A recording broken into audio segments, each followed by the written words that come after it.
just you. Come on in. Welcome to the Scumm Bar.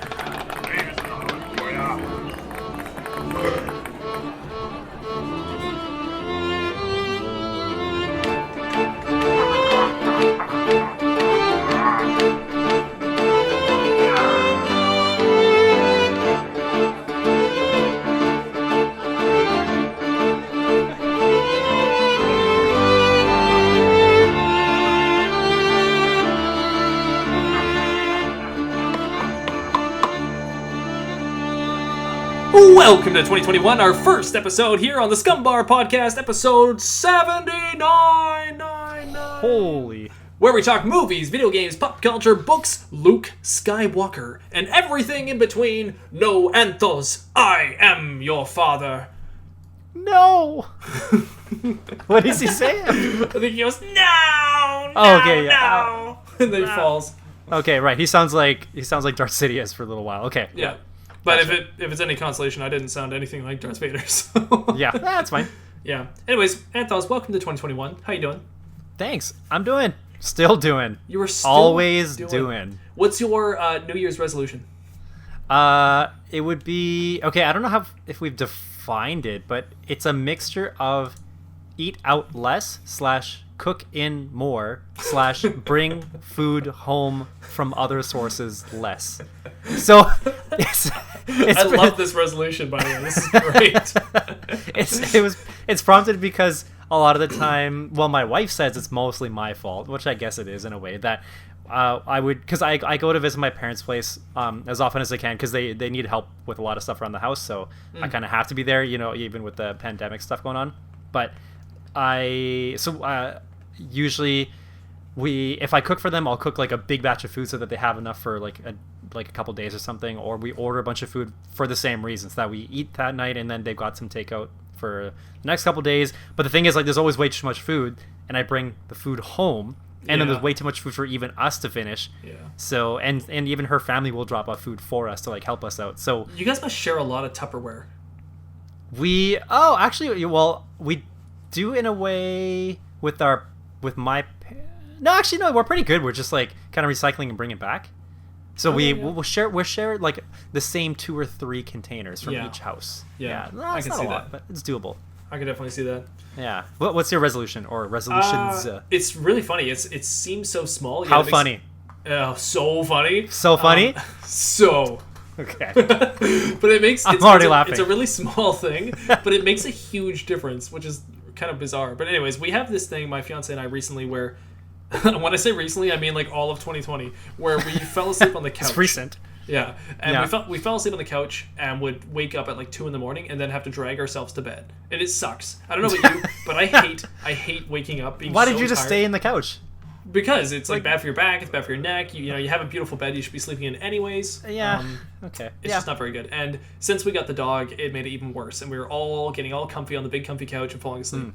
But I don't know about you, but I hate the feeling of waking up on the couch at 2 a.m. and knowing I have to go brush my teeth, then go to bed. Because it's like, I'm so tired. I just want to go to the bed and fall asleep. But I can't. I now have to go brush my teeth and go to bed, and it's just so annoying. Anyways, here's the new thing. The new thing we've done, very simple rule, we have to be in bed by 10:30. That's it.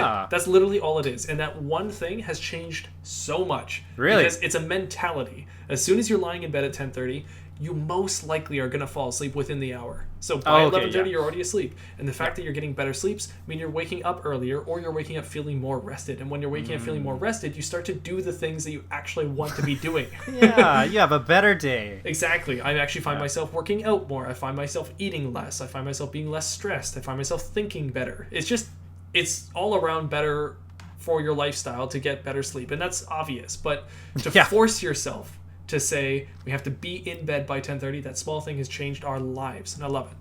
Very nice, very nice. So do you have, you would normally be falling asleep on the couch watching TV, was it? Yes. So do you have a TV like in your room? We do. Yeah, I mentioned this to you earlier last time, but right. so we mounted a TV in our bedroom now. Yeah. And it's got a swivel on it, so it's a gigantic TV that swivels out. Oh, it's great. Yeah. But I mean, Exactly. so even last night, I like really wanted to finish watching Beauty and the Beast, the live action remake one, and I was watching it, and I really wanted to finish it, but we had to go to bed. So we go to bed, right? My fiance falls asleep while I'm watching it, and I was like, oh, that's interesting. Like I thought she wanted to watch it with me, but she likes to fall asleep while I'm watching stuff. So fine, fair enough. She falls asleep, and then I finished watching the movie, and I was like, well, I guess it's time to go to bed. So I just went to bed right away, and it was like 11. And because of that, I got a great sleep, and I still watched Beauty and the Beast. Like life just goes on. It was great. That's great. You know what? Based off that, I have a feeling we would have really good sleepovers because I also like to fall asleep while the TV is on. Ah, I see. Yeah. So that could be us. Yeah. Yeah. I have to watch the content, finish it, then turn it off and go to bed. But Yeah, that's fair. I mean, sometimes I'd be willing to do it just depending on what exactly it is. If it's like it's my first time watching it, I would probably have to sit the whole thing through. Right. But if I've seen it, well, have you already seen? Is that your first time watching Beauty and the Beast? No. I was just going through it again. Yeah. Yeah. All right. Well, let's get into the podcast here. We're going to go into a section we like to call Ye Old Newsies. Ye old. Oh, okay. New year, new us. That's what it is. Gotcha. Okay. Ye I'm Old with it. Newsies. I'm hip to that. I'm going to start this off here. I wrote a few things here for stuff to talk about, and keep in mind, I actually wrote this last week. I'll apologize first to the audience here. We were going to do this last week, and we actually started getting ready for the podcast, and then there was power outages where I live. Yes. And we probably could have pressed forward and done the podcast, and then we would have had to restart a few times, but we probably could have finished it. But on the off chance, just to be safe, I said, let's not worry about it. Let's just do it the next week. So I made the judgment call, and that's why we're a week late. So there you go. Yeah, so everybody blame Mattbrush. I'm sorry. Or, So anyways. or blame who's the providers down there? BC Hydro for not keeping the power up, I guess. Yeah, it's all their fault. Well, it was a storm. It's not really their fault. It's fine. I'm not really complaining. All right. So my news is actually a little bit old. It's about a week old, but it's still applicable today. So there you go. Whatever. The news I got. First one I have is about Wonder Woman 1984. The movie officially is coming out as a bust because of the box office and the budget. So the budget was $200 million, and I don't know how much the number has changed, but the box office when I last looked at it was $85.4 million. So it did not make... It didn't make enough to really be a success. Ouch. Didn't really make enough at all, unfortunately. And if you did any kind of brief glimpse over YouTube, you'd see that most people, not just reviewers, in general, are just not enjoying this movie. Yeah. Did you watch it? I have not seen it. Have you seen it? I have seen it. Oh, no. I've seen the reviews that seem to be fairly spoiler heavy, and I feel like I know the whole plot now.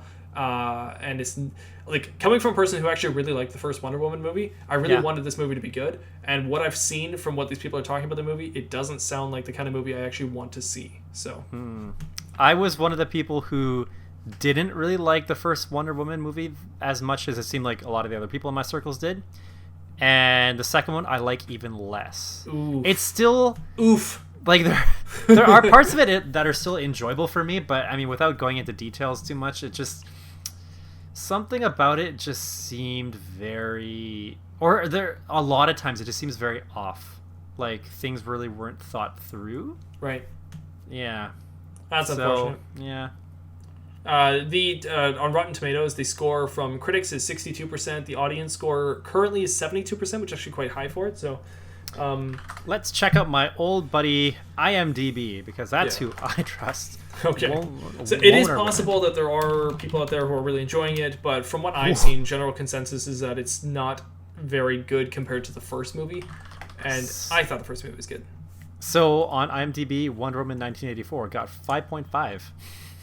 5.5 out of 10, which is like I'd say that's about where I'm actually I'm feeling a little bit more like a 6, but and then I gave the first Wonder Woman 7.4, which is that's it. That's definitely, I would say that's accurate.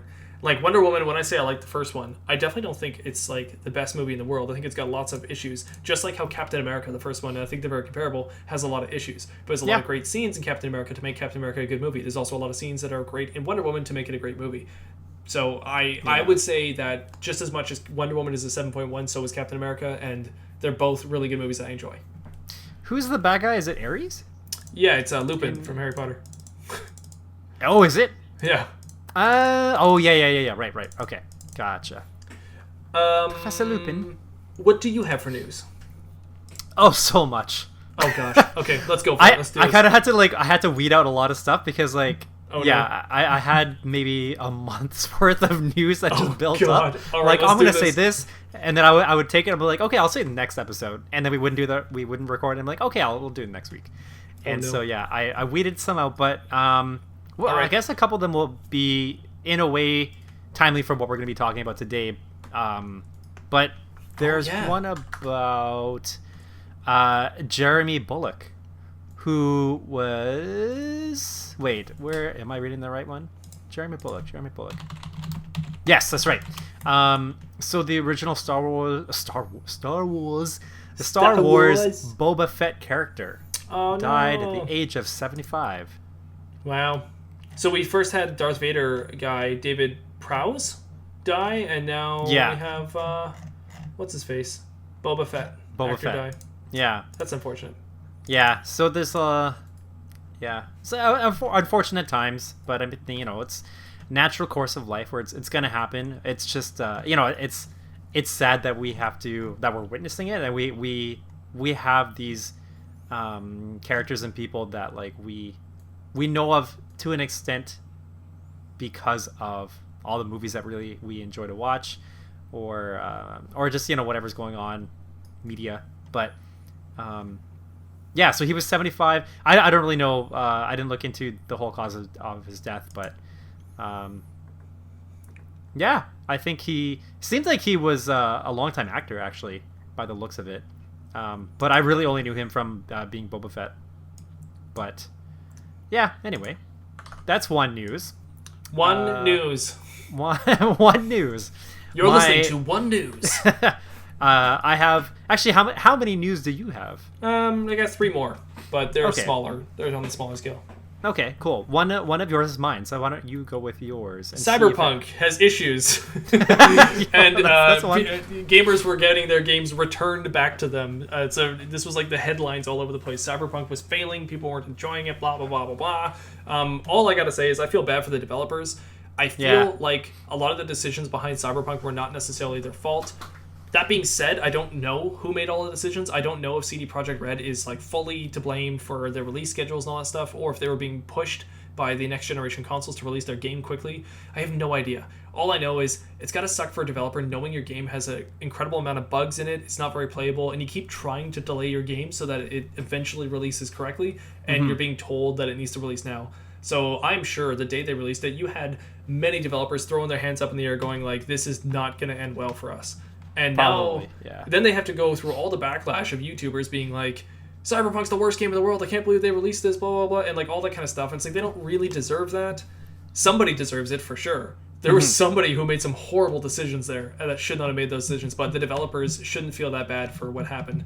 But anyways, this is just one of those things is that, there was actually returns. I've never seen that before. There was returns for people who had bought the game because it technically didn't run for them. Yeah, from Sony directly too. It's not just a retailer thing as a whole. But yeah, Sony was actually issuing refunds. I think mainly for physical copies. I don't know if it was a digital copy thing as well, but I'm not I mean, there to an extent there must be. And I know that the issue was like one of the biggest issue. It wasn't just like random glitches here and there. So it was obviously an unfinished game, but unfinished to the point where like you would normally have a game that's unfinished and at least like the patches that would come out soon after, it wouldn't fix like a whole lot of things. It would just be like a few maybe visual things in most cases, and then the rest would be kind of like behind the scenes stuff, just like kind of performance quality stuff. But for this one, it was a lot of actually visual things. Like you'd have random genitalia showing up in through clothes.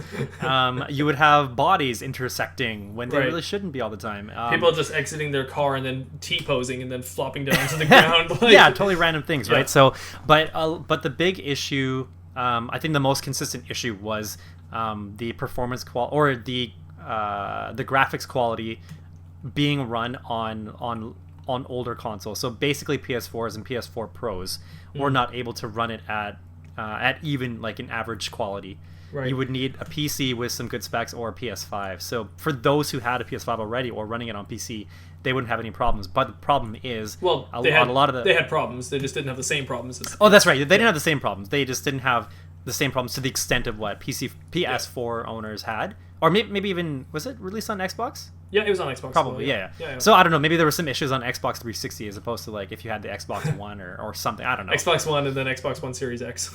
Oh, yeah. See, I'm not an Xbox player. But... I know, and that's the most confusing naming convention as well, too. But to be clear, nobody has a version of this game that runs well. Every single version, including PC, high-end PCs, because the issue is not that the game is unfinished. The issue is that the game was unoptimized. So at the end of a game's life cycle, it's not like it's got levels 1 to 7 and it's missing 8. It's the fact that 1 to 8 is all there, but there's supposed to be this like nice, however long the developers need to be able to optimize their game, get rid of all the bugs and glitches, and test everything so that they know it's going to work on all these consoles. That is the part of this whole thing that got completely scrapped, it seems. Because, I mean, this has been a little bit of a trend in the gaming industry for a while now, where gamers themselves are now testing the games, and then these day 1 patches or like week 1 patches or month 1 patches are actually fixing these issues. So unfortunately gamers become the test gamers for all this kind of stuff, even though they paid for the product, which is in some way illegal, I'm sure. But anyways, with Cyberpunk here, it's more obvious that just the testing phase did not happen. There's no way some company tested Cyberpunk on PlayStation 4 and said good enough to pass. That never happened. It could not ever have happened, because if it did, that company would be completely fired by now. So anyways, it's a horrible situation. I hate that it happened. I want the game to do well for people, even though I have zero interest in Cyberpunk. I never did, but it sucks for those developers. I like CD Projekt Red. I think Witcher is a great game. They obviously can do well, but I all the best for them. I know within a year this will have turned around on them. People will start saying, hey, Cyberpunk, it's playable now. It's a good game now. Like, it'll happen, but it'll be near the end of 2021, I'm sure, by the time the patches actually kick in and people are finally playing the game they were meant to have played. Yeah, hopefully at least by then, yeah. I'm sure, Yeah. That's what most of the reviewers are saying. They say, I wish I could go ahead in time and play this game later after the patches are in, and I didn't already play it here on day 1, so... Yeah. What else? Okay, so I guess in terms of gaming stuff, so there's a couple. Well, I think I only got one, but there's a company that's making custom black PS5s. So it's the consoles and the controllers, and they're basically made to kind of look like I guess like PS4 kind of shades. It looks pretty nice, and people are finding interesting ways to mod their. Well, I say mod with air quotes. Mod their PS5, so you can open up like the shell, and it won't void the warranty, but. You open up like the white portion of the shell, and you can stick like a colored Post-it note just behind the cutout of the PS logo. Yeah. And so then when you close the back up, it looks like you have like your own color coded like PS logo based on whatever like, piece of paper you put behind cool. it. So yeah, people are just like finding fun ways to just like mod it, like free aesthetics, I guess. Oh, and nice. I like it. And you can also look up this caviar gold-plated Sony PlayStation 5, which looks incredibly odd. It just looks like a really odd piece of... I hate it.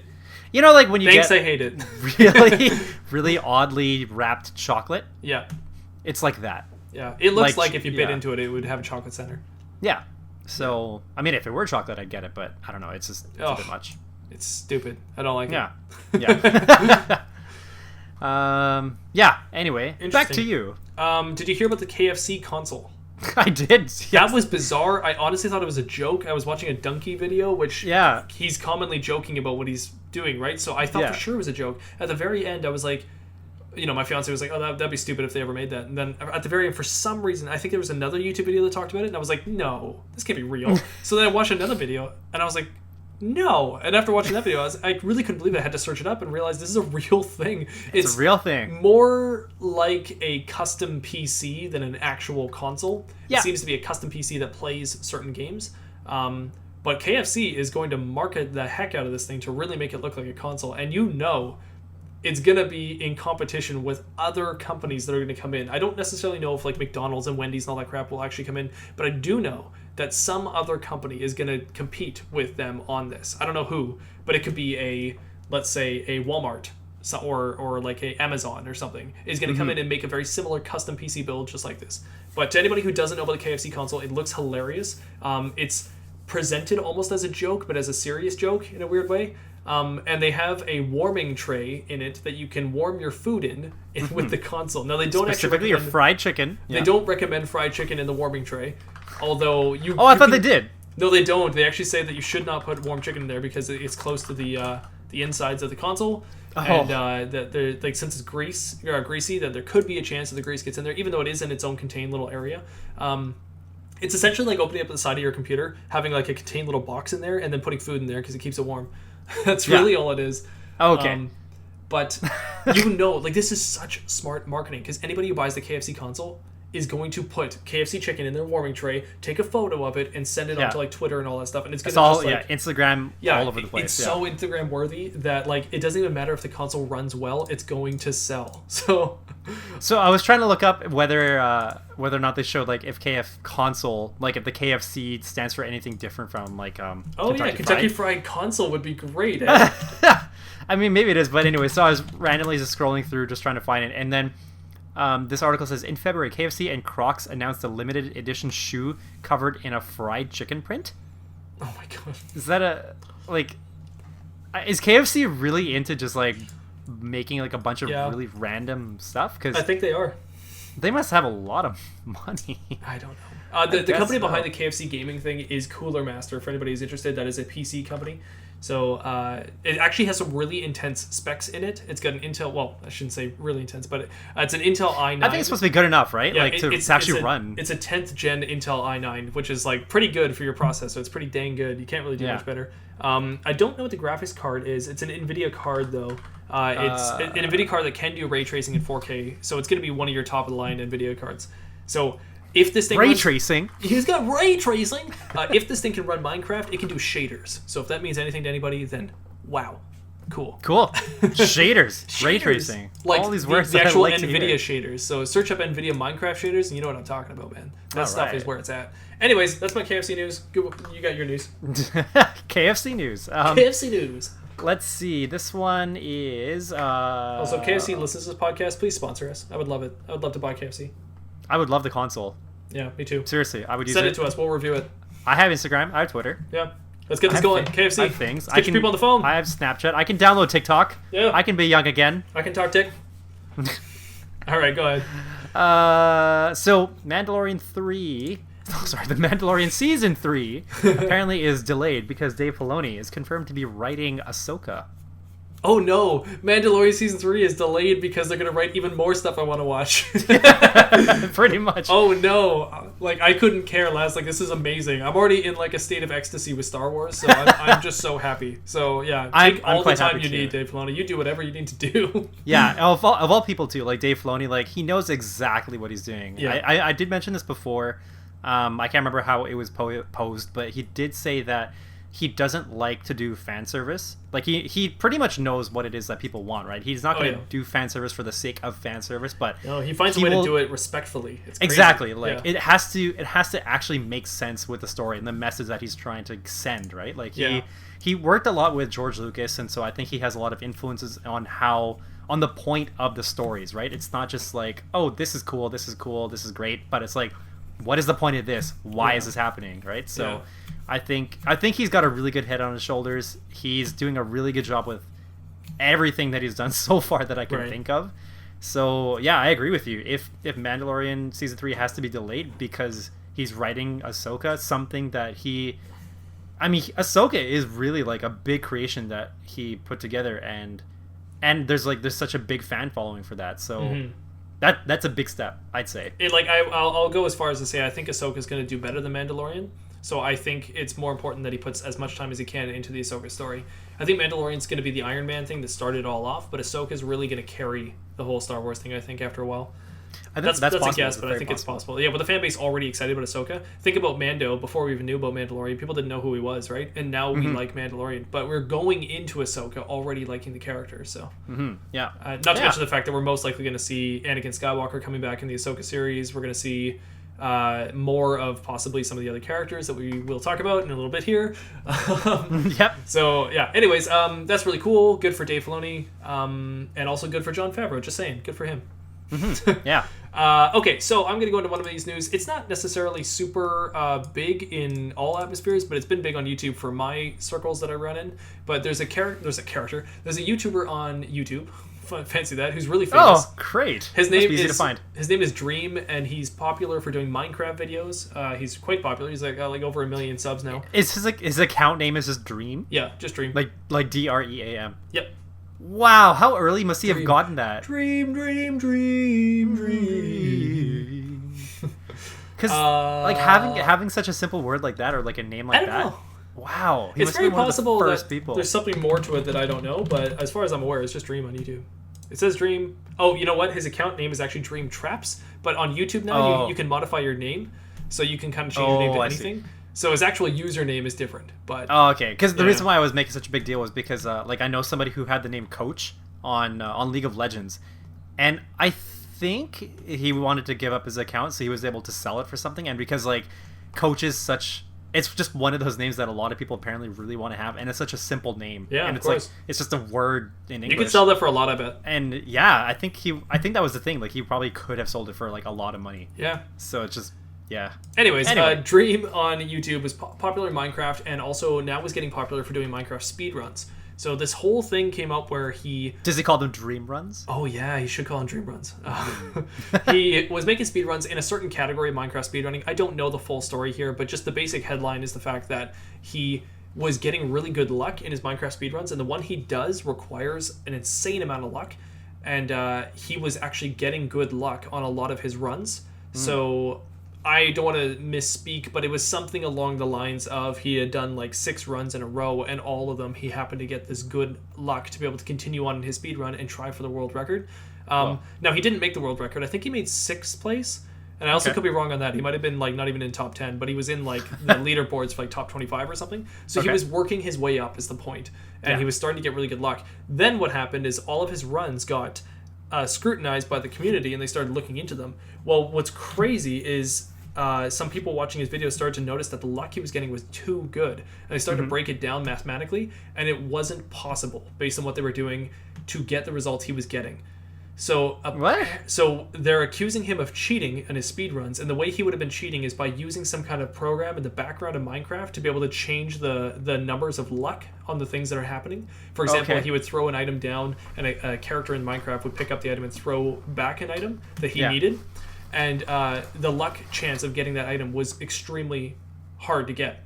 But anybody watching him on Twitch was watching his runs, and he would I shouldn't say consistently, but he was getting better luck than the average person. And based on just that luck, mathematicians, I'm using quote marks here, mathematicians were able to use that to determine that he was cheating. Which is very interesting, because it's not necessarily proof, but it's like, you would have to be insanely lucky. Like, we're talking like trillions in one to be able to actually get that kind of luck. So either you are the luckiest person alive, luckier than any lottery. Like, I think it was the equivalent of winning the lottery 11 times in your lifetime or something like that. It was like to be able to get the luck you got, or you cheated kind of thing.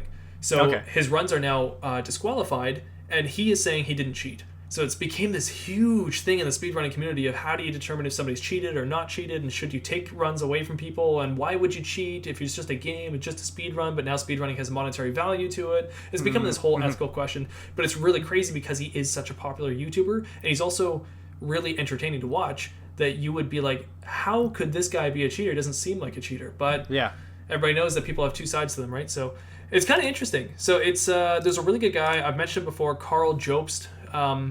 He is on YouTube, and he goes through a lot of speedrunning things. He's got a great video that breaks this down, and I don't know, go see that video. I'll recommend it, and I'll probably link in the description of this. He's just a great person to watch if you're interested in speedrunning at all, but this is more like an ethical question, and it gets really interesting. So to anybody who's interested in that, go check it out. It's huge.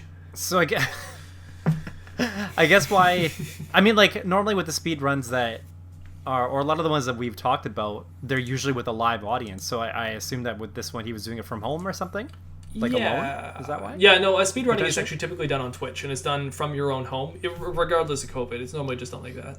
But the stuff I've been showing you recently has been more event-based. Like the European Speedrunners Assembly and all that. They do a lot of event-based stuff, but there's still a whole, like most speedrunners that are professional speedrunners, they just are at home comfortable and doing their speedruns from there. And it almost seems like today there's almost this new attitude of, if you're a professional speedrunner, you will live stream it on Twitch, because that would be more validation on your speedrun if people are watching you live. Yeah. So and that is what Dream does. He would Twitch his speedruns as he does them. So. Oh, okay. Yeah. Anyways, go check out the video. I'm missing a lot of information about why they think he cheated, so I can't memorize all the facts that came through it, so it's just more interesting in the video, but it's kind of cool. Okay, yeah. Cool. So Kevin Feige apparently Feige. Kevin Feige. Kevin Feige? Kevin the Feige apparently confirmed that Deadpool 3 is going to be part of MCU, and I can't remember if we've talked about this before. I think we have. We may have, but just in case, it seems like it's more concrete this time. Hey, interesting. And I think it might be just kind of like in like passing sentence, or like just the way that it was brought up. So it wasn't like, oh, we have an announcement. You know, he's in MCU kind of thing. But I think he referenced Deadpool 3 or he referenced that while we're working as Deadpool as an MCU character, or the way that Deadpool is going to be portrayed in the MCU or something, like blah blah blah. So it was kind of like confirming that it really is happening. I'm officially calling it now. Deadpool 3 is going to have the introduction to the MCU as a shtick. It's going to be the side plot to the movie, not the actual main course of the movie, much like the X-Men have been in his movies, and it will not be as good as you're hoping for. It's going to be some character to make it kind of funny, because there'll be a character put in a situation you're not expecting them to be put into, but it won't be as funny as you're hoping for, and it won't be the main part of the whole plot. That's my guess. That's my hot take on Deadpool 3. Okay, that's fair. I went into the future, I came back, and that's what happened. Ah, okay. Well, I don't need to talk about it anymore then. Exactly. We got it. We know it. Great. I'm done my news. What else you got? So the other ones I got are a little bit more on the less fun side. Oh. But I mean, they're just things that have happened recently. One is fire them off then. Sure.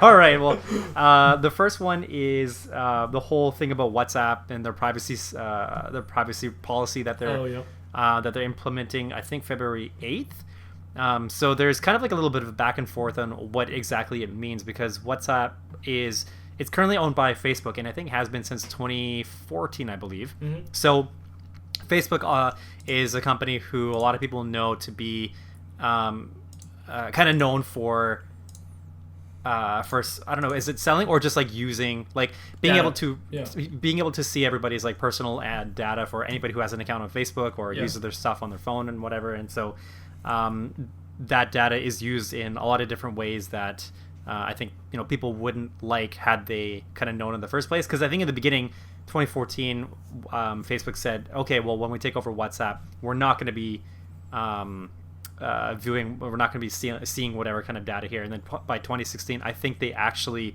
kind of changed a policy, and it wasn't like anything where it was like you want to opt in or out. It was just like, it just was a change. Right. Anyway, I don't know the exact info on that, but look into it. Anyway, so now WhatsApp, their policy is being stated on February 8th that you have to opt in or opt. If you don't opt in, then you I don't know, like have your account deleted or something like that. I think this comes as a change because of because of Apple and the way that they have determined that they need their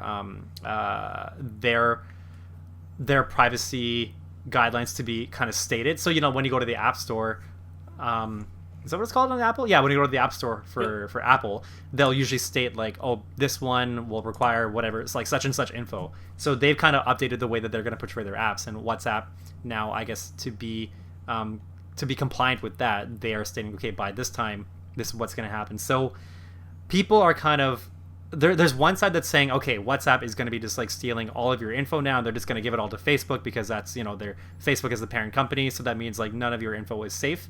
But then I think there was some clarification recently that said that the data that is quote unquote being seen is mainly for those who are doing kind of commercial or business transactions.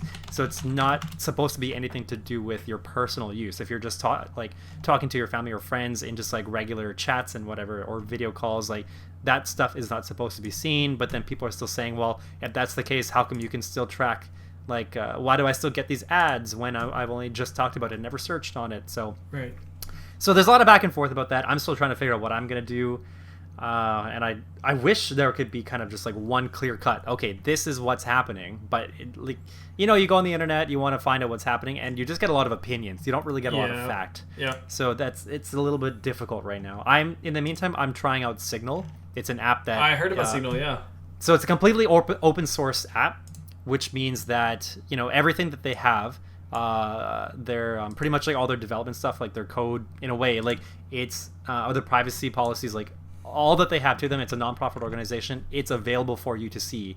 I was reading, somebody was saying that means if they were to change something in their policy stating that they can like use this data, see this data, it would be noticed. People could see it, and then it's available for public to see like instantly. So yeah, I'm trying it out. Seems okay so far, no problems. But in the meantime, I mean, we got a little bit under a month to figure out for those who really care about their privacy, to figure out whether they're going to keep WhatsApp or not. And it's yeah, I think it's one of those things that we're inevitably going to face, and actually have been facing for a long time, because that's what happens when you sign in, you make accounts online. Like, where is it going to go? It has to be stored somewhere. Yeah. Right? So that data always gets stored somewhere, yeah. Exactly. That's just the thing that we live with. So it's funny you mention it too, because we actually recently we recently made our own account for Parler, for Scumbar Podcast, which Parler being an alternative to Twitter. And then now Parler is another one of these apps that is being disbanded from the App Store as well as the Google Play Store. So it's in an odd situation where we have an account on this platform that now is an exclusive platform that people can't make new accounts for because they can't download the app. Now they can go online and they can create it on their computer if they want to, of course, but just not on their mobile phone.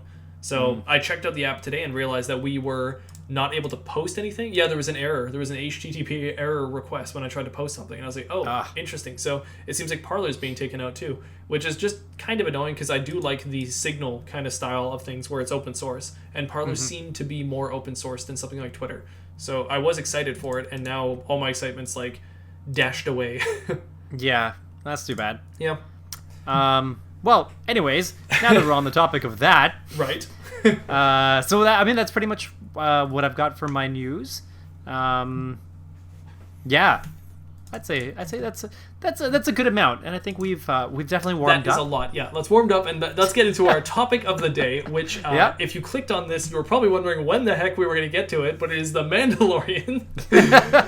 We have now officially seen all of The Mandalorian, season 2. So it's been a little while, actually. We finished this back in December. We were going to make our episode, and it just kept getting delayed and delayed and delayed. So here it is. I'm sorry we're a little late, but let's give everybody our hot takes on Mandalorian season 2. Last time we watched, we had only seen up to chapter 12, episode 4, The Siege. Yeah. This is where they went off with their bumbling sidekick guy, and it ended with them going to that drilling facility, and they got a little message. The message from the main bad guy, which I'm blanking on his name right now. Moff Gideon, thank you. And it ended up with him, and it seemed as if he was going to be using Grogu, or as we now know, Grogu, using his blood for his some DNA kind of thing. I don't know, something to exchange the Force and use the Force in other people if possible. He said something. He referenced the M count, and I think the M was supposed to be referencing midichlorians. Yeah. Oh, that's interesting. If they could bring back midichlorians without it being bad, that'd be kind of sweet. I feel like I assume that's the intent of it. Anyway, like, I think you're probably right. That would make sense.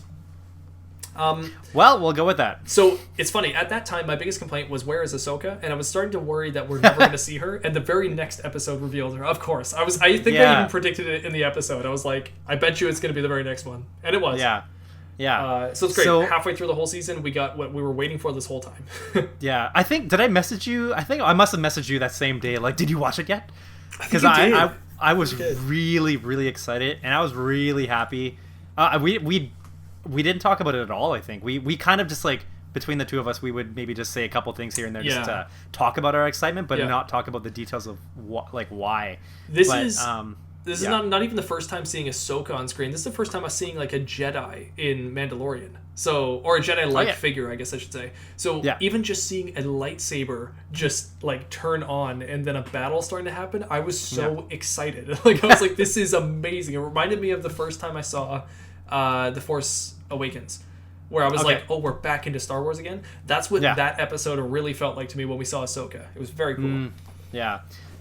So I know that you haven't watched Clone Wars and Rebels all the way through, like I have. I've seen Clone Wars, but not Rebels, Oh, have you watched Clone Wars all the way? Yeah.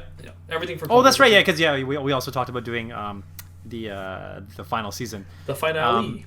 Yes. So, and then we also get some notions of Ahsoka in Rebels, and so from what I'm getting, and like I'm really happy with the way that Rosario Dawson portrayed Ahsoka. Mm-hmm. I thought she did an amazing job, like right down to just kind of her natural just like presence. Yeah. And I feel like that's something that you don't quite get. I mean, we can compare characters like Anakin in Clone Wars to what we get in the movies, and it's vastly different. And we can chalk it up to whatever it is, but what we're seeing is that Anakin in the TV show, in the Clone Wars, is the one who is leading a bunch of troopers into different kinds of missions, training a Padawan, completely different situation. Whereas in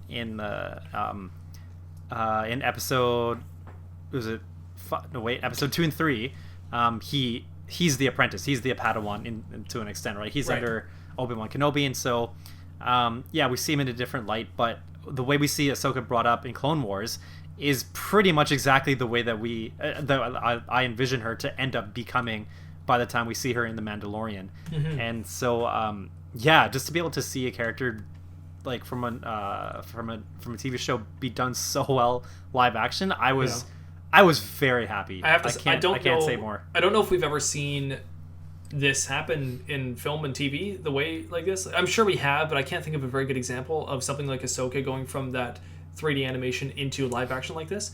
But I've never seen it so seamless. Like I was able. There was probably a little bit at the beginning where I was like, it doesn't seem like Ahsoka, but it's just like my brain is my brain doing it, and then it just clicks at some point, and it's like straight up like 1-to-1. It's like what I was watching of Ahsoka before. This is Ahsoka now.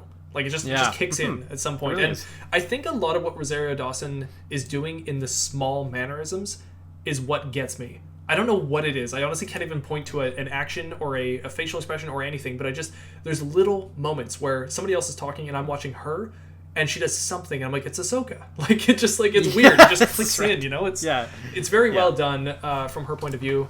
I would like to see almost some of that innocence of Ahsoka, but I know that kind of Ahsoka is gone now, so I don't know how they could even realistically do it, but to have her even just laugh and just like have some like fun emotions like Ahsoka did back in the past, or like some cocky kind of emotions like she did back in the show.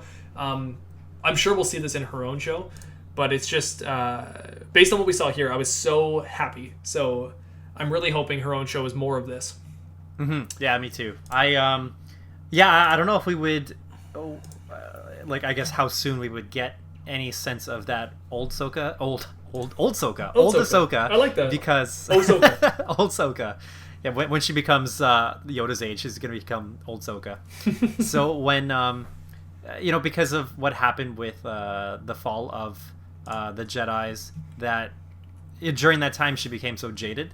Right. And so when we eventually see her in the end of Clone Wars, that that's what she feels like. She doesn't feel like she's a part of anything anymore, and she's kind of just like wanderer sort of thing, right? So I think it makes sense the way that we see her in The Mandalorian, that she still has those moments of like she still respects what the Jedi have taught her, but she's also she's just her own spirit now. She's just becoming.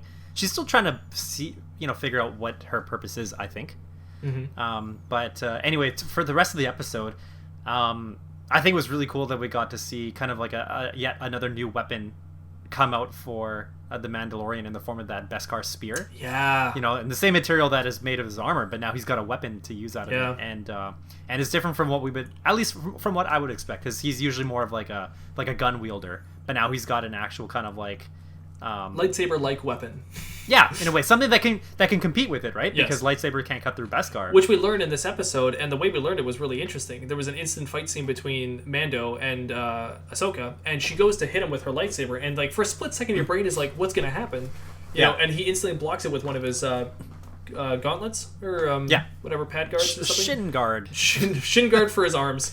Yeah. I think it's a gauntlet. It's the Affinity Gauntlet, right? So that's one. Yeah. So anyways, he uses that and he deflects it, and you instantly know in that moment the Beskar can deflect the lightsaber, and you go, oh, and it just clicks for you at that point. That's why Beskar is so rare and rich and everything. It's like Captain America's shield, but like he has it as full on armor. Like it's insane. Yeah. Anyways, so when he deflects it, it's funny because then it comes back later in the episode when Ahsoka then has to assassinate that one woman, and she fights her, and she's using the staff, and Ahsoka's using her lightsabers, right? And you instantly go like, oh wow. So it pays off totally to the point where when Ahsoka gives him the staff and he just accepts it, you realize he now pretty much, like you said, has like that Jedi-like weapon that can compete against a Jedi. Or a Sith, I guess. Yeah. So at this point, we're getting more of a sense of how much he has to, or what he's going to need, and what is that going to help him with later on. Because, why else would he have all these things that can stand up to that stuff if not for the fact that he's going to have to face it sometime later on, right? So, so I was really happy with this one. I'm looking at this thing that says there's a mention of... Oh, there was a mention of Grand Admiral Thrawn. Yeah, at the end she was looking for Grand Admiral Thrawn. Yeah. So he's definitely going to come... I'm sure in her show he's going to come and make an appearance there. And we'll see him in live action. I think... wait, isn't Thrawn... I think Thrawn's getting his own show. I think we might have talked about this. There might be a Thrawn show coming up for Disney Plus, like a Disney original. Weird. Okay, I didn't know that. We must have mentioned it in passing or something like that, but I didn't know. We may have, or maybe it was just like a fan made thing. But I'm pretty sure we talked about it briefly. If anything, I think that is a place where we would see him. And what else is there? So just kind of to... Oh, go ahead. I was going to say, we learned Baby Yoda's name is Grogu, as I mentioned earlier. So that was big news at the time. Everyone was calling it Baby Yoda. Now we call it Grogu. We learn more about the connection between Mando and Grogu, which is actually more what this whole season has been about, was how close they have got. And I like this episode, how it plays off the whole fact that he's able to get Grogu to feel comfortable using the Force. And I love how they handle the Force, especially in this episode, but just in general. The Force here is very reminiscent to Luke Skywalker and Yoda back in the day, and it just... Small movements are a big deal with the Force. Being able to adjust small things becomes a much bigger thing in the long run. It's just very exciting. I love that. Grogu passes or takes the ball from his hand, and just that small movement is so exciting, and he's even like amazed by it, right? It's just really cool. I like that. Yeah. She then tells him he has to go take Grogu off to a Jedi. So we get that interesting next episode where they go off to an ancient temple of some sort that I'm not sure if that comes up at all in Clone Wars or in Rebels or anything. But it's like an ancient temple where he goes and takes Grogu to then make some kind of prayer and call out for a Jedi to come and see him. Yeah, I can't remember if it is mentioned. I don't really remember. I feel like it may have at some point, at least probably in passing. Right. So I'm just trying to recall. So this is the episode, so he brings him there, and then he meets up back with Cara Dune and Carl Weathers. What's his character's name? Can't remember. I can't remember his name either right now. Yeah, I'm blanking on it. But yeah, Cara Dune has now become part of the Rebel Alliance, which is interesting. Yeah. And also like Bill Burr makes a small cameo appearance on a prison screen of people, which is kind of funny. You just see Bill Burr. All I see is Bill Burr's face, so I'm just like, oh, it's Bill Burr. Yeah. But we also, when they go to this ancient temple place to make the prayer for Grogu, and Grogu's making the prayer, we also get the reappearance of Boba Fett, which was pretty interesting. He looks a little fat in his armor, I'll say. Yeah, but, that's a great fit. Yeah, that's fine, though. He plays it off pretty casually and nonchalant. I think he's pretty funny. I like watching him in these scenes. I like him getting his suit back slowly and eventually becoming Boba Fett again. Even by the end of the episode, getting into is it the Slave? Is it his ship the Slave 1? Is that what it's called? I think it's called Slave 1 is his ship. I just know that because of Star Wars Battlefront, you get to use his... Yeah, that's it, Slave 1. Okay. So you get to see him going back into his old ship again. You see him making some cool maneuvers, trying to shoot out the dark shock troopers that come down. That was actually a very exciting episode. I really did enjoy it. It's very bright and it looks really good. I bought a new TV at that time and it really got to show off the new TV. Nice. And Grogu got captured by those dark stormtroopers, which were a very interesting iteration of dark stormtrooper where they were like computers. And we see them obviously later on in the season 2, but I know dark stormtroopers as from an old Star Wars video game that was a remake of Age of Empires, but it was Star Wars. It was called Galactic Battlegrounds. And in that one, the dark stormtroopers were like humans, but they were like dark stormtroopers. They looked really interesting. But now there's like this new iteration of dark stormtrooper, or dark troopers I think they're called, that is like a robot. Dark Trooper Phase 1. Kind of looks like a Lego character. Judging by this... Yeah, do you see that? Oh, there it is. Avatar, Oh my gosh, they actually look lighter than I remember. Yeah, they do look like a Lego character. Holy smokes, this game just brings me right back. Star Wars Galactic Battlegrounds. Anybody want to blast from the past? It's pretty much an Age of Empires 2 reskin, but it was an official release. It's really good. It was a fun game. Galactic Battlegrounds. Yeah, I can't believe I remember the name of that. Wow. Anyways, doesn't matter. Yeah. So, moving on. So yeah, we got an introduction to seeing those robotic versions. Yeah. And they looked pretty. I mean, we didn't get to see a lot of them, but we got to see enough to see that they're quite menacing. Yeah.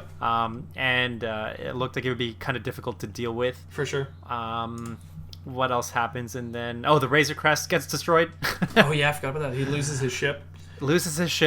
What next? But to join up with Fennec and Boba Fett, which is kind of cool. It's a cool kind of team. Yep. Team up. Yeah, the next episode where we are introduced to Bill Burr's character yet again.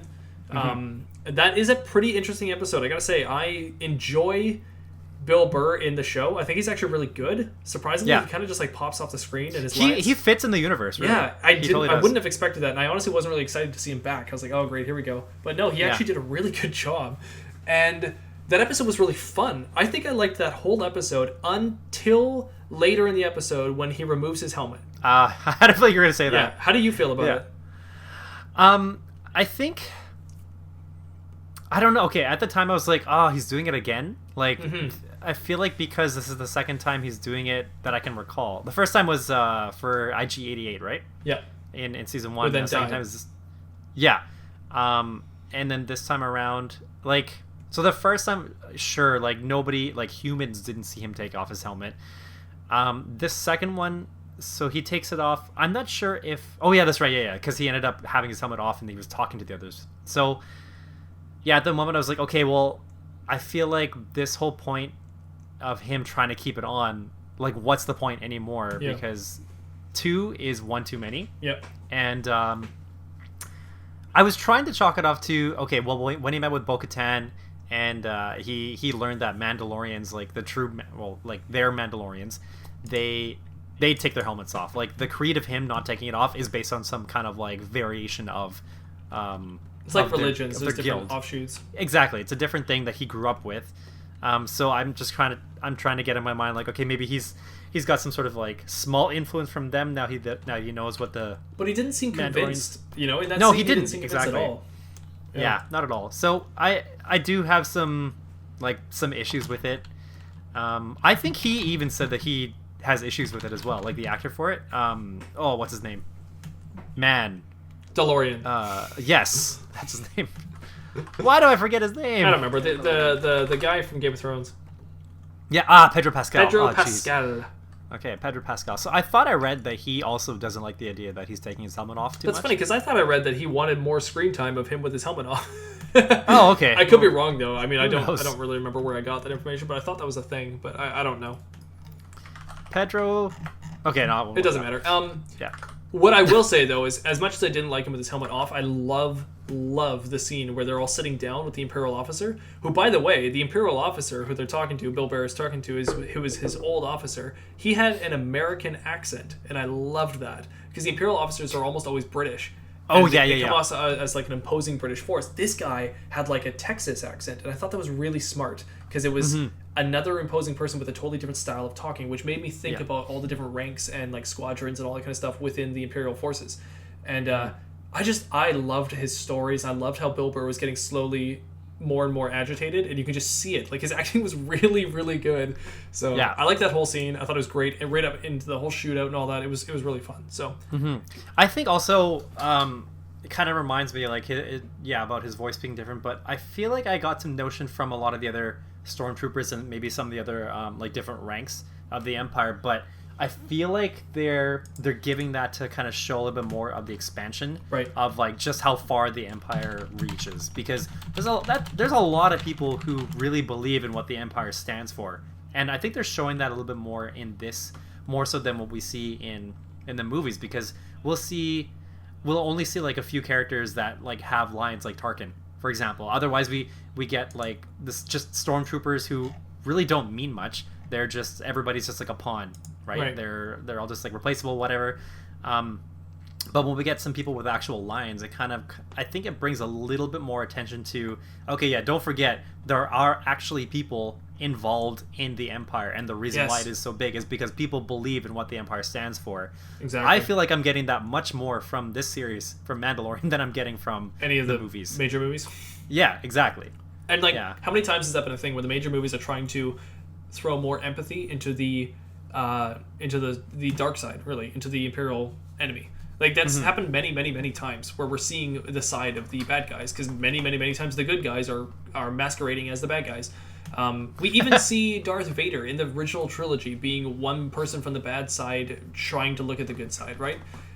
So it's a tale as old as time, really. But here we see it done really, really, really well, where we're humanizing them so much more within this show. So it's very smart. I think also Bill Burr has a really intense Boston accent, and he always will. And I don't think he can ever act his way out of that one. But that might have been why they made his Imperial officer also have a very American Texas sounding accent, maybe to make it more like his squad was some kind of American squad that he was a part of. So I don't know if that's why, I have no idea, but that would make a bit more sense to me. Instead of them being like, let's get Bill Burr to lose his accent, they're like, well, let's just add more American accents into the show. Let's make it thicker. Yeah. So that was a good episode overall. I thought that was really nice and fun. A lot of risks were involved with it, but it was good. At the very end, they let him go, which I thought was interesting. Is this also, this is the same episode where they had him, I think, was it just before or after that? Like, they're in that tank or whatever, and they're trying to, infiltrate, and then there's these, these native creatures, or native, I don't know, whatever, like, native race to that land, and they're like pirates or poachers, and they're trying to steal whatever is in, they're trying to destroy whatever, like, those batteries that are in the trucks, right? Yeah. I was thinking back to that fight. I think when I watched it, I was like, oh, this is kind of cool. Like, there's just some waves and waves of those poachers that are trying to take that truck down. And here we have like this one lone stormtrooper, quote unquote stormtrooper, who is doing all that he can to fend them all off, just with whatever kind of, like, he doesn't really have a lot at his disposal, right? Yeah. But he's a good fighter because he's the Mandalorian, and I remember enjoying this scene, and in the end it almost seems like, okay, how the heck is he going to be able to, like, fend off all of them? And then TIE fighters come, and it's like the one time that you could kind of feel relief for the fact that TIE fighters showed up to save who you were rooting for, right? And that was a really good moment too, because you're like, oh yeah, the TIE fighters, they'll be really good at this, right? It's like you're excited. It's a good point. Yeah. So the very last episode here is probably the most important episode. It's one everybody's talking about. It's obviously season finale, center of the whole show, and it leads up to what we're going to be doing with Star Wars next. Yeah. So season finale here, we've got Mando and his team, which includes Boba Fett. What was Boba Fett's right hand chick called? Oh, Fennec Shand. Fennec. Okay. Then there was the other woman. Can't remember her name. Carla. Carla. I don't know. Carol Dune. Yes. Yeah, she's good. I like her, by the way. She's very good. Cara Dune, yeah. She's really good in this. Then we also have the other Mandalorians who have joined up. We got Bo-Katan, and then we have the girl who is from WWE. I forgot what her name is. Whatever her name was, yeah. Yeah. They joined up as well, so they create this kind of like little Rebel Alliance team they made. And they go into Moff Gideon's ship. Man, I'm forgetting everybody's name right now. Well, you got Moff Gideon. I did, yeah. But I don't remember when you corrected me earlier. They infiltrate the ship, and we get this awesome scene of, well, a whole bunch of things. But there's a lot that happens in this episode. Boba Fett does a really cool thing where he distracts the Imperials, and he also leaves. Like, he heads off doing his own thing, and he takes all the ships with him, so that sends off a lot of the Imperial fleet over to go with Boba Fett. While that's happening, the main team, they are infiltrating inside the ship. They have to go and deactivate the Dark Troopers from unleashing.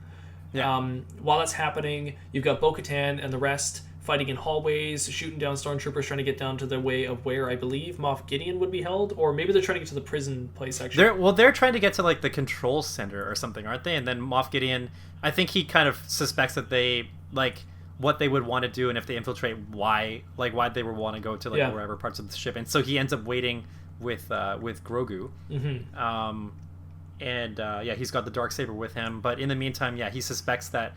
I think because he suspects that they would be there, that he planned to do some sort of like to jettison something, or I feel like it was like a trap from his mind. I can't quite remember how. He was trying to create some kind of trap for sure. Also, in his mind, the Dark Troopers were probably going to release anyways. So right. Which is crazy. That scene with Mando is actually pretty interesting, where he gets there late to get to the Dark Troopers, and by the time he gets there, he's trying to press the button to close the door, but they're already unleashed, and they're trying to escape the room, and it's crazy how the door almost shuts, and then they start to grab it and pull it open again. That was really... I loved it. I thought it was cool.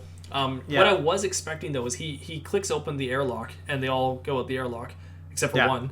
And when they do, I was expecting them, honestly, to be able to fly, because I was like, they don't need to breathe, and they can fly. So I felt like they were just going to fly around the ship, and then just come back into the ship again.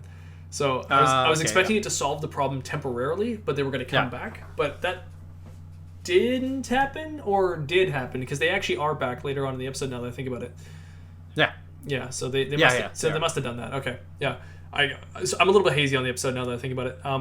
Anyways, we have a nice fight between Mando and one of these Dark Troopers. It shows the strength of the Dark Troopers, and they're really quite And it shows the integrity of the Beskar armor. Yeah, exactly. It's pretty intense. I love this fight. I think it's really cool. I think it's actually a really good fight. Like it's definitely a one-sided fight. Like you can see just how much damage a Dark Trooper can do, and how helpless Mandalorian, after getting this far, really how helpless he is, right?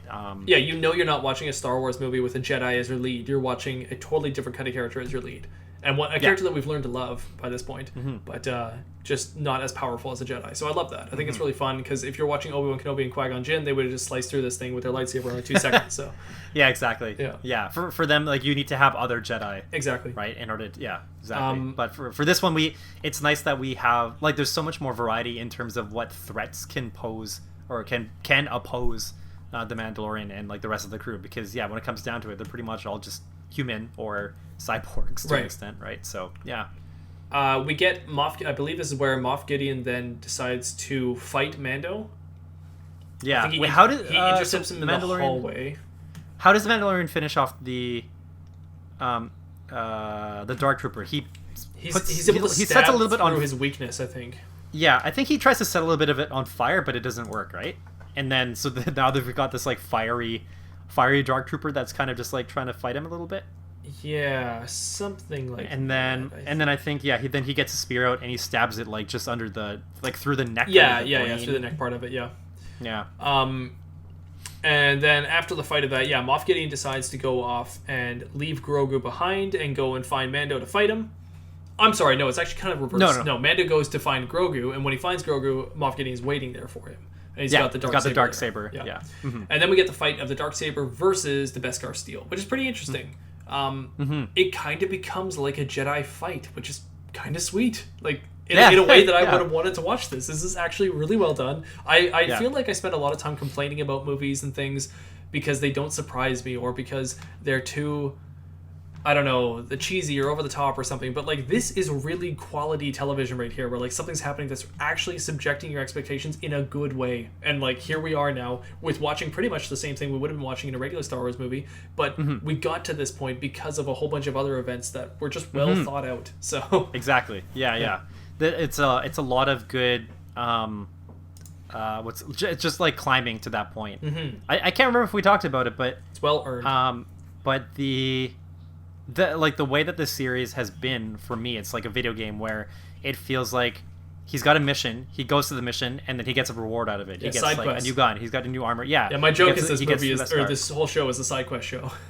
I guess anyway, but like I'm having fun watching that because there are a lot of rewards along the way. It's also rounding out the universe of Star Wars really, really well. I'm finally starting to understand where things might be in this universe, and I don't think I ever had that before. So right. Yeah. Other than Clone Wars was actually pretty good at it too, but hey, fancy that. Yeah, exactly. So then they end up fighting. They fight. And yes, they fight. Pretty decent fight, and I think there was a little bit of foreshadowing earlier that because Bo-Katan said she wanted to fight Moff Gideon, right? She said, "Leave him to me." Yeah. Yeah. And so Now, to any Yeah, so- longtime viewers of Clone Wars and all that, they know that whoever holds the Darksaber is the ruler of Mandalore. Yeah. And so they already know this myth, but it's not well known to Mando at the time. He returns with Moff Gideon back to the main command central station where they've got Bo-Katan and the others. At this moment, Bo-Katan immediately notices that Mando's carrying the Darksaber.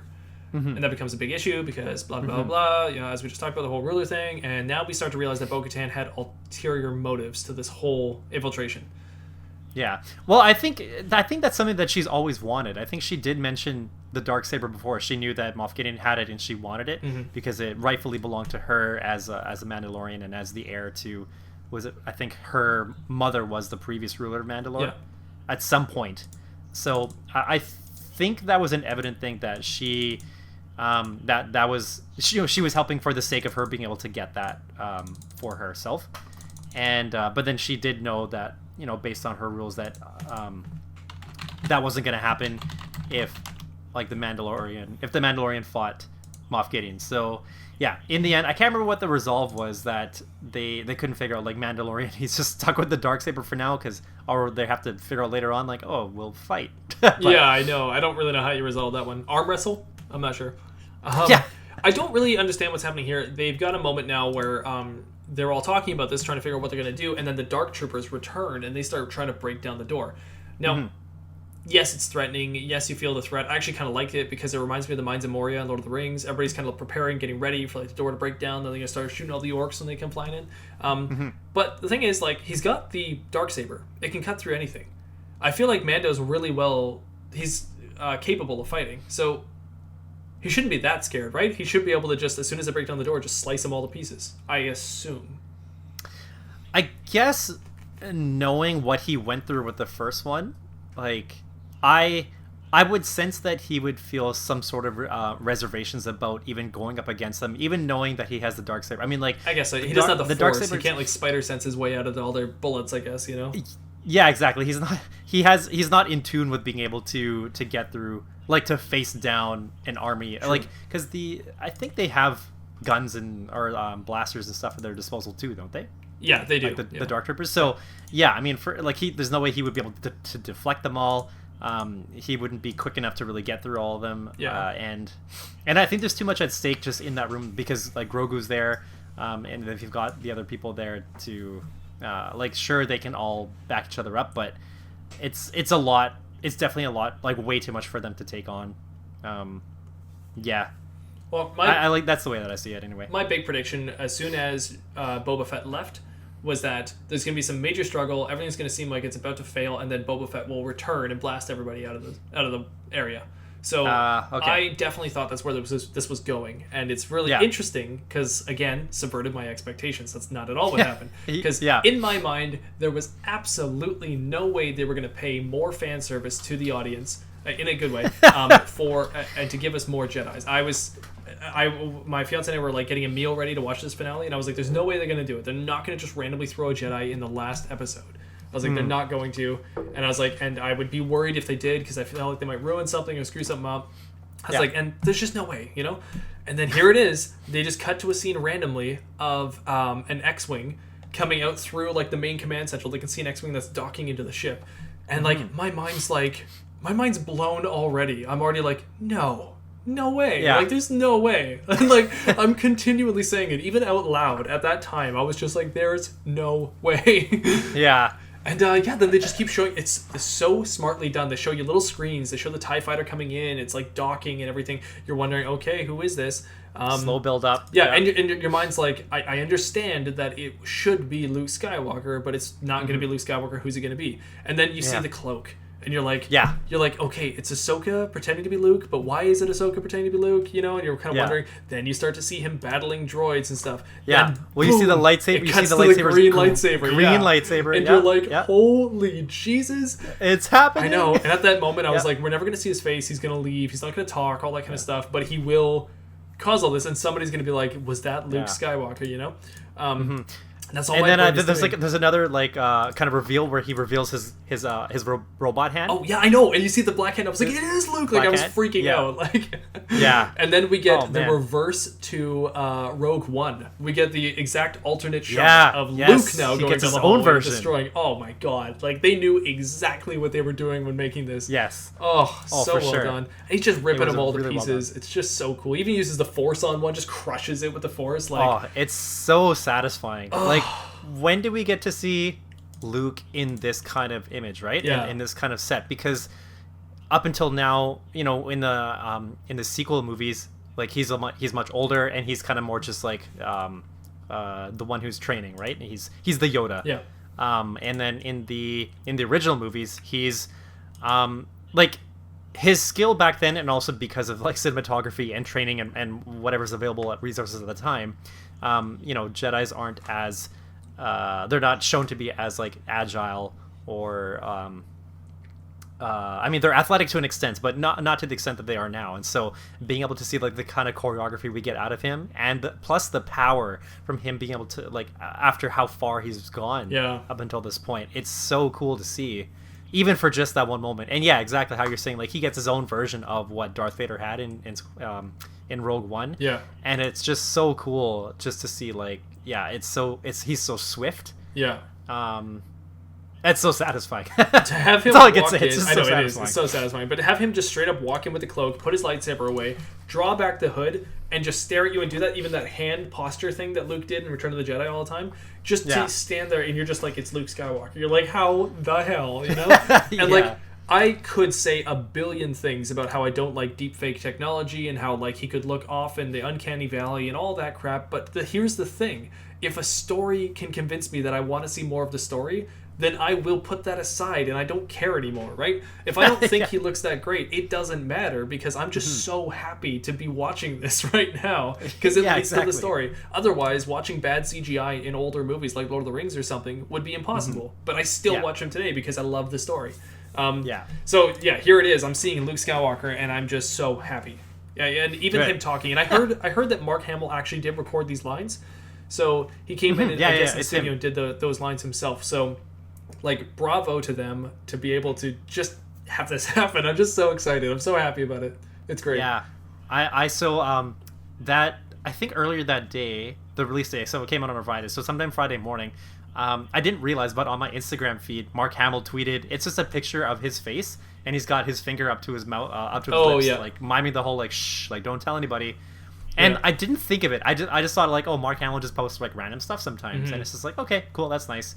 And then later on the episode comes up, and I was like, oh, I get it. That's why, like, because people saw don't spoil it for others. So I'd like to make a side note that this is the first day in all of 2021 that I'm going to stay up later than 10:30. Sorry. But no, don't apologize. I'm doing it intentionally for this podcast. So just know, listeners, that you helped me break my New Year's resolution. So thank you. Totally forgot. Made it to January 12th. No, I was aware of it. This episode's worth it, though. We get to talk about this is the one that is worth it. Mandalorian has been... It's definitely been one of my favorite things to watch for 2020. Me too. It was great. And yeah, like, even for the fact that we have to wait a week to watch each episode, like, everything has, like, the worth of it, the wait has been worth it. Like, every single episode for me. Well, it's been a while since my fiance and I have had a TV show where we're like, hey, is there any more of those whatever episodes left, you know? And like here we are now just being like, hey, is Mandalorian? Oh, it's Friday. Yep, we're watching Mandalorian tonight. Like getting all ready, you know? And I was excited to have that again. It's been so long, and here we are finally with a good show again. So I'm happy. Yeah. Oh, and also R2-D2 showed up in the scene too. I forgot all about that. And we get nice R2-D2 reveal as well. Had a little moment with the Grogu. Yeah, and not to mention the fact that while Luke shows up, it's actually also an emotional moment for the whole show, because this is Grogu and Mando departing together. And we only know them ever being together. So this is so interesting because it's something you want so much and also something you don't want at the same time, is that Grogu is leaving Mando. And then it kind of leaves the question, like, well, what is going to happen with the next season? Like with Grogu, with Mandalorian, like the fact that they're separate, are they going to come back together again? What could that mean? Are we eventually going to see Grogu as like a better trained Jedi? Yeah. Like there's so many things that, we could be looking forward to. So, and Luke says, "May the Force be with you." Like it's so good, man. Yeah. Is that the first time we've heard it in this series? I think can't it actually is the first time in this whole series. Yeah. Because Dave Filoni was in the episode with somebody else. It was the two X-wing pilots. Oh yeah, they said something, but I don't think it was "May the Force be with you." Okay. Actually, you know what? Rebellion Actually, be with you. They might have said it. Okay. I will say this now. Yes, uncharted territory. We don't know where the show is going. I have some ideas. I feel like there's going to be some interesting stuff with Grogu and Luke. But have you heard about the recent stuff in this whole Star Wars Civil War thing going on? Where the creators behind Star Wars are kind of at odds with each other right now. No, why? Dude, it is crazy. Now I'm gonna totally just butcher this story, but there is the main creators behind the Star Wars movies and some of the other extended works, like the comics that are out right now. They call themselves the High. I'm gonna get this wrong, but they call themselves the High Council or something stupid. It's the Star Wars High Council. And these are the Jedi High Council. I'm blanking on her name. The chick that was behind all the Star Wars sequel trilogy. Do you remember? It's Amanda something. Oh, woman. What's her name? Oh, I gotta say her name at least. I gotta at least get that. She was the director? No, she's she's the Kevin Feige of all the Star Wars stuff. Woman behind Star Wars sequel trilogy. This is so bad. I'm sorry. I gotta get this out here. What is her name? Oh my god. Somebody tell me her name. No. Tell me her name. Tell me her name. Just ask Google to tell. Kathleen Kennedy? Thank you. That is the one. It's Kathleen Kennedy. Holy smokes. Okay. I just got to it as well on Wikipedia. Man, that took me forever to search that. Anyways, Kathleen Kennedy's kind of the head of this whole Star Wars High Council, I'll call it, because I don't remember what they call themselves. But they are the people that do all the writing and stuff, and they try to shape where Star Wars is going to go. And they've talked about the whole new Lucasfilm incorporation stuff that they've been going through, and try to kind of keep everything together and what they're going to do with Star Wars. Now, they're trying to make Star Wars go a certain way, but as you probably know, Star Wars has not been doing very well with this last couple movies, and it seems like that path they're choosing has not been working out. Now, with Mandalorian, Kathleen Kennedy herself was the one who decided Dave Filoni and Jon Favreau should be working on Mandalorian and doing this TV show. So they started Mandalorian season 1. Good decision. Yeah, it was a great decision, but I think what she didn't realize is she was actually hiring her replacement. And I think she's starting to realize that now. Oh. So jeez. Dave Filoni and Jon Favreau did really well with the first season of Mandalorian, and that's great, you know. But now with this one, apparently they didn't tell Kathleen Kennedy that they were putting Luke back into the show. They hid that from everyone. So Jon Favreau was saying that not many people at all knew, and he was worried that it was going to get leaked because Ahsoka got leaked. But no one knew, and when they filmed it, they even had minimal crew on set. They had it all enclosed. There was not many people that knew about this whole Luke Skywalker thing. Wow. So when it released, people like Kathleen Kennedy and part of this, I'll call them the High Council, they saw this for the first time ever and had no idea Luke was coming back. And the way they took it was a slap in the face. They hated it because, or at least this is conjecture, of course, but they hated it because it seemed to disregard what they did with Luke in their sequel trilogy.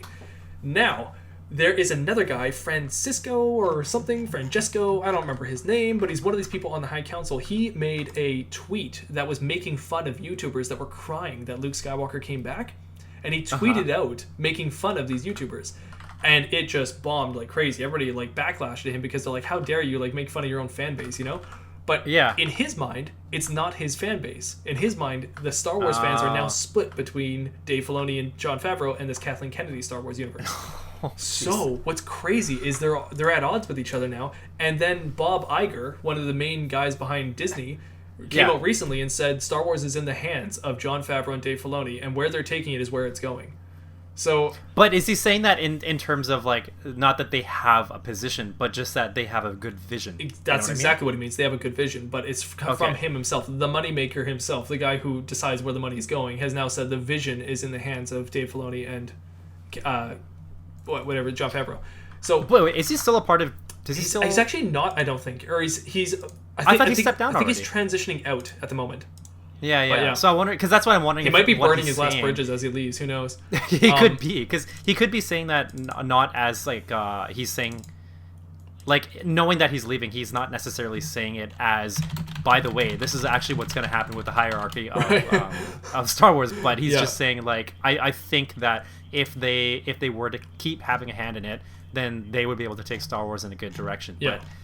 But so jeez, it's gotten kind of crazy, and now what's happening is there's a lot of rumors going around that the new Ahsoka show is working its way to create Dave Filoni's new vision, which is apparently supposed to rewrite the sequel trilogy out of existence. Now, I don't know if this is actually going to happen, but there's talk about, and I don't know much about this, but you know, in Rebels, there is this, like, I can't remember what it's called, but it's a part of the Force where it's like a time traveling part of the Force where they can, like, see different instances in different time zones and things. Yeah. Mm-hmm. I can't remember what it's called. But I can't remember what it's called. It's like the Fae or something, or like the phase, or I can't remember what it is. Anyways, there's talk that he's writing it into the Ahsoka show, and Anakin Skywalker will be helping Ahsoka to rewrite the course of the future by destroying Palpatine before the events of the sequel trilogy. So therefore, we're then going to move forward with Luke Skywalker's own TV show, where he's going to have his Jedi Academy, and he's going to train up Ben Solo, I guess, who will never become Kylo Ren. So we'll have an alternate timeline that comes out of the TV shows. Isn't that crazy? Because I swear, on our Star Wars episode we had last time, I talked about how the shows will eventually outlive the movies. And I think that's what Dave Filoni and Jon Favreau are going to start doing. Now, this is, again, because all they rumor. listen to our podcast. I know! But this is all subjective. This is all rumor. None of this is confirmed at all. But it excites the heck out of me, because it's like, I didn't necessarily like the sequel trilogies all that much. I don't think they have to be thrown away. But if there is a way to be able to see a different version of Luke, Han, and Leia as they go through their lives, please let me see that, because I want to. Holy, well, there's going to be a lot of de-agifying happening. Yeah, or recasting, and that's the other thing too. So if Luke is going to continue in these shows, are they going to keep de-agifying him with a deepfake, or are they going to recast him? I know that's going to be very controversial to people, and I might regret this in the future, but I personally think I'd rather him recasted. I think somebody who Mark Hamill can work with and be on set, and maybe even have Mark Hamill do the voice or something, I don't really know, but recast him as a physical actor, I'm fine with it, because honestly, I somehow didn't mind the Han Solo recast in the Solo movie. I don't know why, but it actually worked for me, so. I think that, well, having a de-agified Harrison Ford for the whole movie, I think would be a bit much. Yeah, maybe. But, yeah, I mean, I can see a recast being possible, but I mean, yeah, that is a really, I feel like that could be a very touchy subject. I mean, I don't know how Mark Hamill would take it. I almost feel like I could see him agreeing with it, because it almost seems like I see him as somebody, because he's very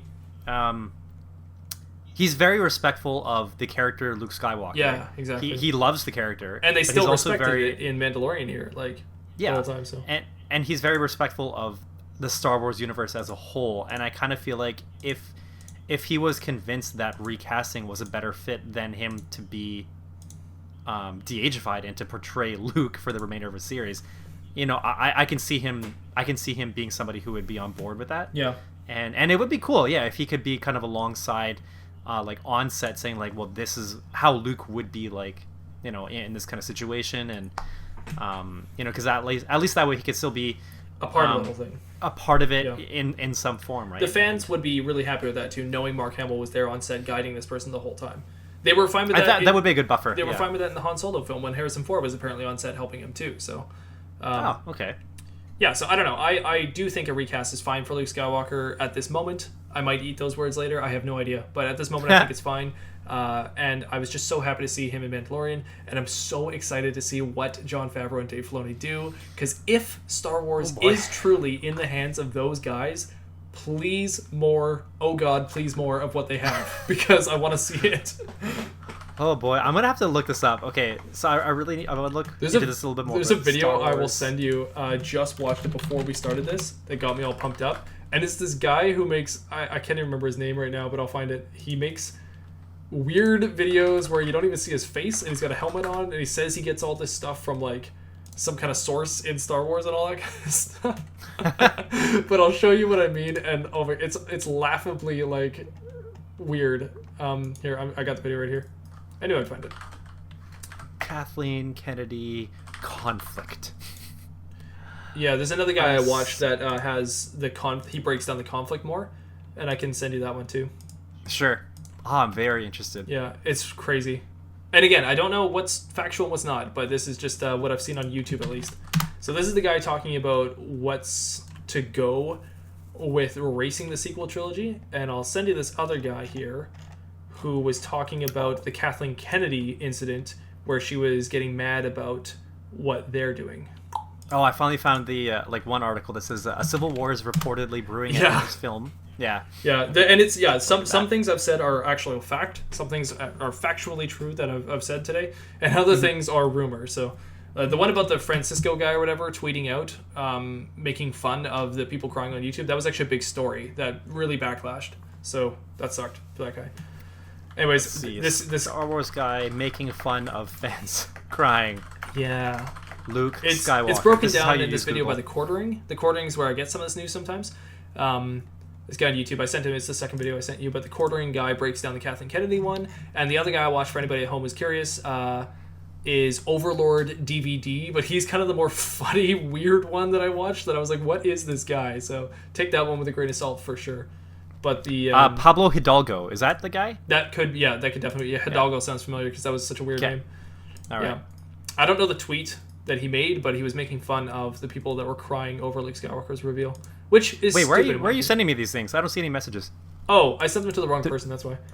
Oh, that's just explain to them like, oh, listen to the podcast and then watch these links or go to these links. Sorry, that is so funny. I just sent. Oh my god. Oh, and I can't even copy the link. Oh, this is not even worth it for the podcast. Okay, I will send these right after this. Totally worth it. Yeah, I will send these after the podcast is done. Okay. All right. Anyways, that's everything I got to say about The Mandalorian. I loved it. I want to see more. Do you have anything else you want to say? I'm just so happy. Yeah, that's really all I have to say about it. I'm just so happy. Here I am now listening to Star Wars music again and thinking about the characters in Star Wars again and wondering what's going to happen kind of thing. So that's something that I haven't done in a long time, and I'm just really excited. So isn't it nice to have something to really look forward to? Oh yeah, totally. It's just it's fun.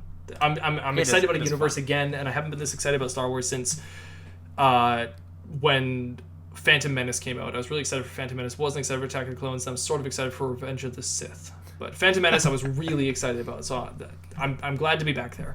It all went downhill from there. It went downhill in Attack of the Clones. I was one of those kids that loved Phantom Menace, but I did not like Attack of the Clones. I did. Well, I think we talked about this. I really like Phantom Menace, and then I grew to hate it. Yeah, I'm kind of the same way now. I'm kind of bouncing back a little bit though. I think we talked about this, but my fiance and I watched Phantom Menace, and I kind of liked it again. It was weird. Yeah, you did mention it. Yeah, I remember. Kind of weird. Anyways. Yeah. Well, you're wrong. Okay. Well, on that note, thank you so much for listening to the Scumm Bar podcast. I hope you enjoyed us talking about Mandalorian and all things Star Wars. Sometimes someday we're gonna finally have a podcast again where we don't talk about Star Wars, Disney, or Marvel in any way, shape, or form. But probably, but unfortunately, that's that day is probably 2022. So yeah. That day will be 2022. The day of 2022. Yes. Yeah. Okay. Yeah. Anyways, all right. Well, everybody have a good one. Thank you so much for listening. Anth0z, where can the audience find you? Well, if you want to find me, wow, I feel like I haven't said this in years. I know, I forgot to say it until just at the end there. Well, good job, you remembered it. Yeah, if you want to find me, you can find me on Twitter at Anth0z1. That's at ANTH0Z1. And if you want to find me, you can find me at Mattbrush Gaming on Twitter. You can also find us at the Scumm Bar Podcast on Parler. I keep forgetting to mention that one. For now. For now, yeah. I guess if you can make your way into Parler, try it. If you'd like to watch this podcast in video format, go onto YouTube under Mattbrush Gaming. I've got it there. Or you can just type in Scumm Bar Podcast and you'll find it there too. We're also on any of your favorite podcasting platforms. If you want to listen to us as a regular podcast, we should be available at the Scumm Bar Podcast. Find us on Spotify, Podbean, iTunes, Google Podcasts, Stitcher is one. There's a whole bunch. There's lots. Yep, just search up the Scumm Bar Podcast on any of your favorite search engines, and they'll take you to our thing, our podcast. All of them. All of them are there. Oh, Anchor is who hosts us, and I never talk about Anchor, but we're on Anchor as well. So if you use them, then you go to Anchor, and then that lists all the podcasts exactly. or the platforms. Anchor is where I actually upload them to, so you could use that one. That's a good there one. You go. Yeah. Easier. Yeah. Anyways, if you have anything you want to talk about in terms of like Star Wars or what we talked about here today, please leave us a comment on the video or on the podcast platform of your choice. If you want to write us anything you want to talk about, you can go to thescumbarpodcast@gmail.com, write us an email there, and we might bring it up on the show at some point, might talk about it. So if that's something that interests you, then let us know. Yeah, let us know. And may the Force be with you. Yes, finally.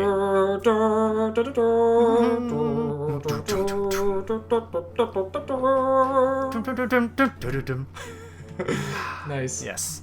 Twin sons. Okay. Goodbye, everyone. Yeah. All right. Oh, Anth0z. Anth0z. Oh. Do you want to say something? Oh, hey. Oh. I'm just so happy. And with that, goodbye. Bye. Bye.